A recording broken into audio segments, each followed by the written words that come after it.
The chamber of the elders. You are asking us to allow you to adopt the young creature and make him a part of us. Do you know what you are asking, Jinko? A Mal elder spoke.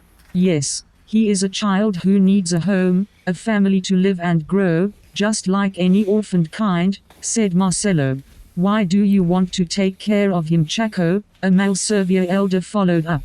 Because we have to. We don't know where he came from. We do not know where he lives, and even if we do, we are not sure that his parents are still alive or anybody else will take care of him. I believe that there is a reason why fate brought him here, why in spite of the great catastrophe a young and a helpless soul remained alive, and why among many of us it was us who found him. The Lords of the Souls want him to live and grow with us, and the Lords of the Spirits want us to see to it that he does. The Lords made us responsible for him, and this responsibility I am willing to take.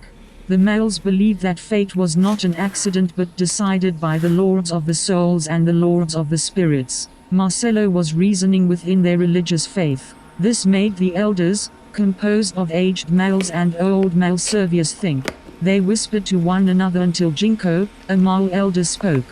Every 8,000 nights we know that spring will bring many kinds of life from many places to Mathipus. Most of them were just bodies as their souls returned to the Lords. Only a few were fortunate to survive. We took care of some of them, healed them and sent them to their places. We thought that the kindness we showed will be remembered and will earn us some good favors from the Lords. However, we were wrong, for they veered away from their supposed natural behavior of gratitude and kindness. There were unfortunate experiences to the kindness we showed to them. Despite saving their lives, they still treated us like animals. They were ungrateful and consumed by something that we do not understand. Our forefathers taught us that the way of a Mal is to value life and to take care of it, and to be at peace with our neighbors and other kinds. But our experiences made us see that we can only coexist with a few races. We thus take a few exceptions on kinds that are threats to our very existence. They are the Bikesers, the Vamiths, the Geradians, and most of all, the merciless Sumieks. Such very young and now a harmless creature that you found definitely need care and comfort of a family and a community to live. However, he is no ordinary kind like the others, and for the first time in almost 100 years, his kind came forth in our peaceful abode. That young creature you want to keep in your home is the first ever Sumiek that reached this place, a son of the most savage and fiercest of all kinds. Everybody in the congregation was surprised at Jinko's words. Marcelo could not think clearly of what he just heard. He saved a Sumiek, a kind who caused the death of many males in the past, a kind that he only heard of from the stories of his father and the aged males. No one in his generation had seen a Sumiek, but they knew what they were capable of doing. In his childhood, older males would scare young males that a Sumiek was always waiting in their forest, and anyone caught by it never returned or never been found again. Even their bodies for the Sumieks ate them whole. In some of the tombstones of the dead and lost males were written that Sumieks caused their demise. Sumieks were believed to be heartless, who had no respect with the life, and anyone that crossed their path was brutally murdered.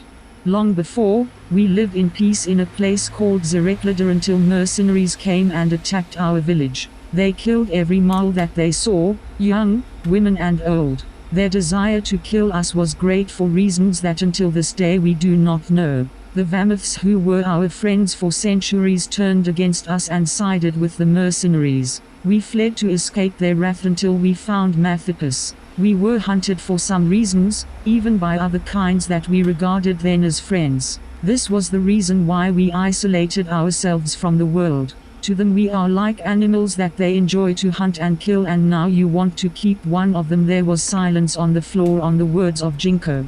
Do you still propose to take care of the young Sumiek, or would you like the Malservias to do that favor for you, hacker? Another Mal elder remarked. Marcelo was silent, still in disbelief. He seemed paralyzed. He knew that when he gave the child to the Malservias it meant its sure death.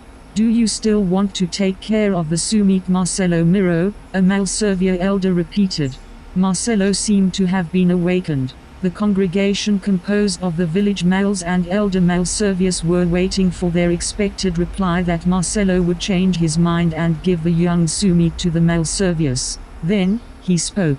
Any young creature is innocent with the evil ways and deeds of this world. The life that we found is as precious as the life of any one of us in this congregation, or any young Mal in this community, who needs a home, guidance, and love of a family to grow with honor and live in righteousness. His kind may have been evil, for they live in evil homes and were taught evil's ways. This became their way of life, for they were raised in such barbaric traditions and environment. This young kind is only enclosed by a body of a Sumiek, but his mind and his heart are not yet that of his kind, for he still does not know what evil and good is, and any young and an innocent life such as his deserves a chance to live, grow, and be at peace. This is what we were taught by our forefathers, so we can live in peace and harmony in this world with other kinds. We can teach him our ways and deeds. I ask that he be spared with the anger that lingers in our hearts against his kind in the past, and let him live with us.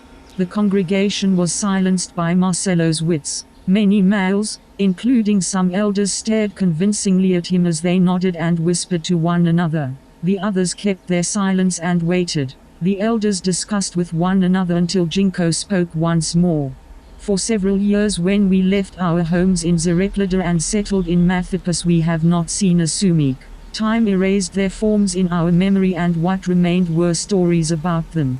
Forgiveness and time melted the hates in our hearts for what they've done, but it did not erase our knowledge of what they can do to us or how they see us until now. We believe in right reasons. We believe that not seeing through reasons is like walking at the edge of a high cliff on a blindfold. It has dire consequences not only in this life but also when we meet with the Lords on our respective times. We believe you. We believe in the innocence of the young kind that you have. We also believe that there is a reason he came to here, and we pray to the Lords that the reasons are what you said and not the extinction of our race. We agreed to allow you and your family to take care of him as you wish, but we bestow to you and your family the responsibility when such deed of kindness you showed returned some bad favors to any of us. When the right time comes, and that time we will say, he will still have to leave this community, for he does not belong here. For now, we take an exception to our traditional ways, but our hospitality ends when the young Sumiek is able to take care of himself.